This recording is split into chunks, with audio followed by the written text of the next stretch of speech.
된다고 자신 있게 얘기해 드릴 수도 있습니다. 그리고 Seperti klip awal video ini teman-teman, itu merupakan sesi preskon Sintayong bersama timnas Indonesia sebelum pertandingan Indonesia menghadapi Thailand di tanggal 29 Desember 2022. Nah, ada juga salah satu momen pada saat sesi latihan timnas Indonesia, Sintayong memberikan arahan bagusnya harusnya bagaimana Hansamu Yamapranata untuk bisa memanfaatkan peluang jika Hansamu mendapatkan peluang di depan gawang. Nah, for your information, bagi teman-teman yang belum mengetahui, tempat di pertandingan Indonesia menghadapi Brunei Darussalam, Hansamu Yamapranata teman-teman viral di seluruh dunia karena membuang peluang di depan gawang, nggak ada kiper teman-teman. Dan bagi aku itu menjadi salah satu poin bagus dari seorang pelatih yang langsung mengajarkan kepada Hansamu Yamapranata, dan tentunya rekan-rekan dari Hansamu Yamapranata pun bisa mengambil pelajaran dari situasi yang dialami oleh Hansamu Yamapranata, yang mana tahu pemain-pemain lainnya bisa, khususnya pemain belakang teman-teman, bisa mendapatkan peluang seperti Hansamu Yama di pertandingan-pertandingan lainnya.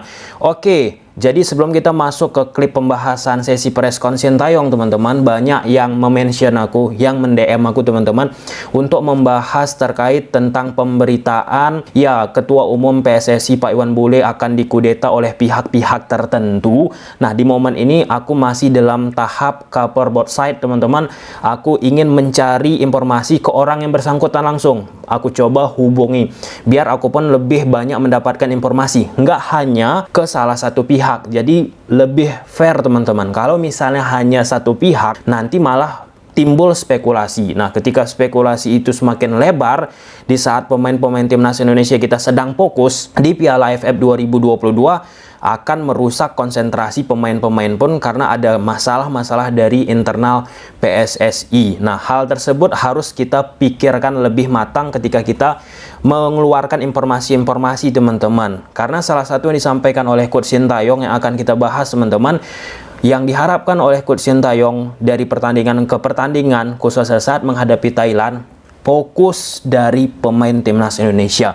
Oke, kita masuk dulu ke klip pertama. Apa yang disampaikan oleh Coach Sintayong?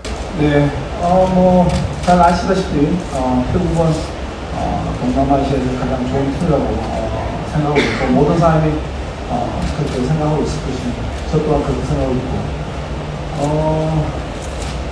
지금 3일 간격으로 경기를 하기 때문에 어느 팀이든 컨디션이 가장 중요하지 않을까.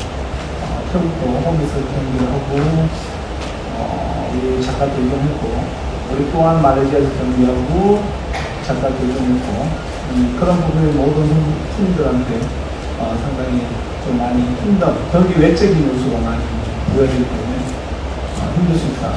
그렇지만 우리 또한 좋은 태국 팀하고 멋진 경기 하기 위해서 잘 준비하고 있다.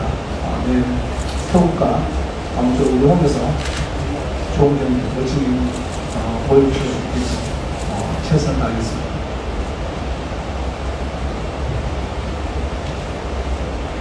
Klip pertama, Coach Sintayong sampaikan dua hal. Yang pertama, bahwa Coach Sintayong sepakat dengan berbagai macam pendapat yang menyampaikan Thailand merupakan tim terkuat di grup A. Mungkin bahkan di Piala AFF ini teman-teman, terlepas Thailand tidak diperkuat oleh beberapa pemainnya. Oleh karena itu, jika kita bicara tentang tim kuat, apa yang biasanya kita dengar bagi pemain-pemain timnas Indonesia? Takut sebelum bertanding. Nah, kalau kita bicara tentang taktikal, pasti Coach Sintayong lebih tahu taktikal apa yang harus dilakukan di pertandingan ini, teman-teman. Nah, masalahnya ketika taktik itu sudah dituangkan Coach Sintayong kepada pemain-pemain timnas Indonesia kita, kalau misalnya mentalnya tidak siap, akan sama saja.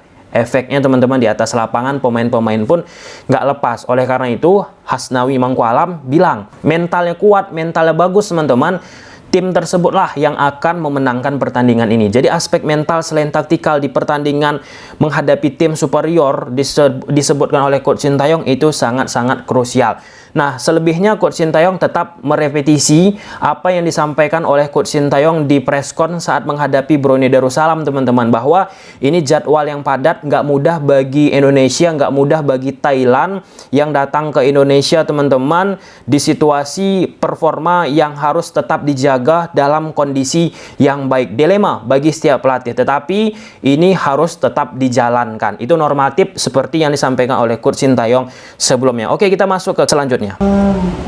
우리 생각보다 우리 자카르타 콩가루 구장이 워낙 좋은 구장이고 비가 많이 오고 난 다음에 그라운드 상태가 어떻게 되어 있는지에 대해서는 저는 아직 잘 모르고 지금 현재로서는 비가 오더라도 평상시 우리 하던 플레이대로 하려고 준비하고 있습니다. Klip kedua terkait tentang cuaca. For your information, bagi teman-teman yang mungkin tidak mengikuti berita secara nasional, bahwa ada prediksi cuaca yang disebutkan akan mengalami cuaca yang tidak bagus ya di akhir tahun ini. Nah, pertanyaan itu ditanyakan oleh wartawan, bagaimana jika pertandingan besok cuacanya hujan? Coach Sintayong nggak bisa menjawab lebih pasti teman-teman, sebab Coach Sintayong tidak tahu bagaimana kondisi di atas lapangan nanti di GBK pada saat hujan, karena belum pernah Coach Sintayong melihat kondisi GBK pada saat hujan. Dan secara poinnya Coach Sintayong mau bagaimanapun itu, Coach Sintayong tetap akan memainkan gaya permainan yang biasa dilakukan oleh Coach Sintayong bersama timnas Indonesia. Nah, lalu kalau misalnya kita bicara tentang aspek hujan teman-teman, sedikit tidaknya pasti akan mengganggu situasi pertandingan di atas lapangan. Sedikit tidaknya teman-teman, walaupun selanjutnya ditambahkan oleh Asnawi Mangku Alam teman-teman, secara poin Asnawi tetap menambahkan mental menjadi salah satu poin krusial lagi, terus diulang-ulangi mental teman-teman, kurang lebih ada 3-4 kali ya.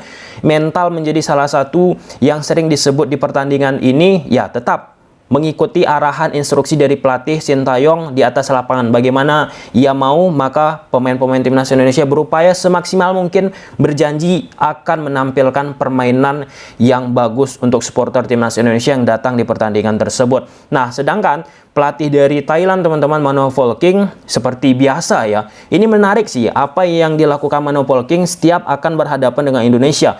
Dia selalu memuji pemain-pemain Indonesia, memuji pelatih timnas Indonesia. Sintayong bagus dia sebut, kemudian Indonesia pemain-pemainnya bagus, pemain-pemain mudanya bagus teman-teman. Itu menjadi hal yang berbahaya bagi Thailand. Gak pernah diam menjelek-jelekkan seperti apa yang dilakukan oleh Park Hang-seo sebelum saat menghadapi Malaysia kemarin teman-teman. Park Hang-seo sebutkan pelatih dari Malaysia itu nggak jelas. Nah, itu kan barbar kan. Manoa King respect banget kepada Indonesia. Oke, kita masuk ke klip selanjutnya. 사실 이 자리에서도 잠깐 얘기했듯이 캄보디아전에 우리가 경기력이 어느 정도 될지는 상당히 궁금하고 문제가 있을 것이라고 생각했는데, 그래도 첫 경기 우리 선수들이 그 부분에 하나쯤에 경기력이 올라올 수 있는 부분이 아니기 때문에 조금은 걱정스럽지만, 그래도 우리가 첫 경기 두 경기를 잘 만들어가면서 내일 태국전도 큰 걱정 없이 무난하게 우리 선수들을 믿고 있기 때문에 잘해줄 것이다, 저는 기대하고 있습니다. Klip ketiga saat wartawan bertanya kepada Coach Sintayong, kompetisi Liga Indonesia yang terhenti, implikasinya ke timnas Indonesia bagaimana? Coach Sintayong sudah menduga sebenarnya teman-teman bahwa case di pertandingan pertama timnas Indonesia tidak menunjukkan permainan luar biasa. Namun demikian, Coach Sintayong sebutkan tidak bisa instan untuk bisa mengembalikan performa pemain tersebut. Perlu waktu, step by step teman-teman. Nah, inilah ya, efek dari liga yang terhenti sangat mempengaruhi pemain-pemain Indonesia pun yang berlaga di AFF 2022 ini. Ya, ini kita kembalikan lagi lah, seperti apa yang sering disebutkan oleh Coach Sintayong.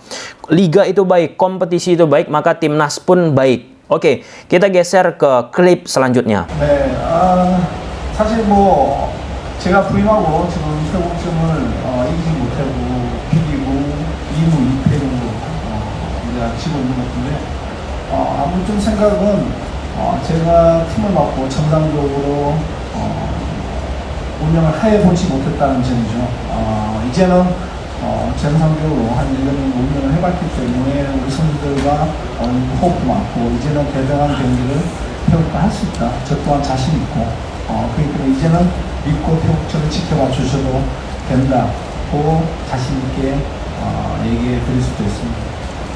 그리고 캄보디아 브루나이전에 있어서 우리가 골 결정력, 첫 경기에 있어서 우리가 캄보디아한테 많은 찬스를 아쉽게 놓쳤던 점, 이런 부분이 경기력에서 우리가 경기 감각이 많이 떨어져 있는 부분에서 우리가 경기를 했기 때문에 아쉬웠던 부분이고, 이런 부분이 이제 우리가 경기를 계속 하면서 그런 부분은 훨씬 더 많이 고쳐지고 더 우리 선수들의 골 결정력과 집중력이 좋아지기 때문에 앞으로 더 좋은 모습 기대해도 될 것이라 보시면 되겠습니다. Nah, klip ketiga ini wartawan bertanya ke Sintayong tentang rekor Sintayong yang tidak pernah menang menghadapi Thailand, 2 kali imbang, 2 kali kalah. Nah, Sintayong katakan di awal-awal Coach Sintayong bersama timnas Indonesia, ia tidak bisa mengontrol secara kontinu pemain-pemain timnas Indonesia ya, karena ada pandemi COVID-19 teman-teman. Nah, seiring berjalannya waktu 1,5 tahun lebih kurang teman-teman, Coach Sintayong sudah bersama pemain-pemain timnas Indonesia secara intens teman-teman. Nah, kekompakan tim, pemain-pemain pun udah diketahui oleh Coach Sintayong lebih dalam. Oleh karena itu, dan Coach Sin tegaskan, masyarakat boleh percaya dengan timnas Indonesia saat ini. Jadi kan Coach Sin pun memberikan harapan lah ya kepada kita-kita, supporter sepak bola Indonesia, pundit dan semua stakeholder sepak bola Indonesia bahwa timnas sekarang ini akan bisa menghasilkan sesuatu lebih. Nah, ini harapan-harapan seperti ini sering ya diberikan kepada kita-kita. Semoga harapan yang diberikan ini nggak hanya sekedar ya harapan saja, tetapi benar-benar bisa menghasilkan gelar yang kita nantikan setelah lama tidak mendapatkan teman-teman. Di sisi lain, finishing tetap disampaikan oleh Coach Sintayong menjadi masalah setelah ditanyakan oleh wartawan, dan hal tersebut tentunya pelan-pelan baru bisa kembali lagi ke titik semula. Bukan hanya finishing tetapi juga konsentrasi dan fokus. Coach pun pemikiran sama. Memang pertandingan kali ini sangat penting di grup A. Pastinya pemain pun sama pikirannya. Coach akan tegaskan ya, dia bisa melakukan permainan yang menikmati dan mengorbankan dirinya untuk tim daripada terlalu tegang atau menunjukkan yang baik secara personal. Coach akan tegaskan juga kepada para pemain agar bisa lebih fokus pertandingan besok. Kalau begitu pasti bisa menunjukkan pertandingan yang baik daripada sebelum-sebelumnya.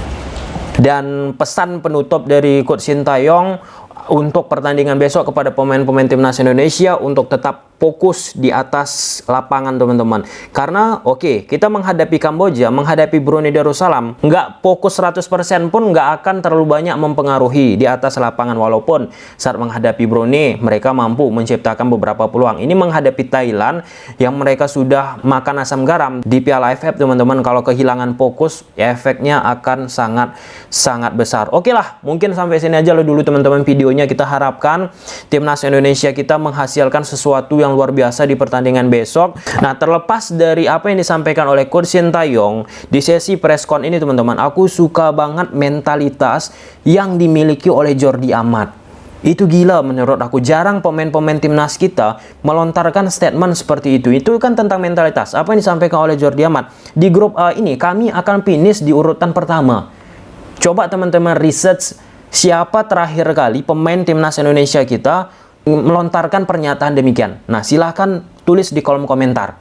Bye.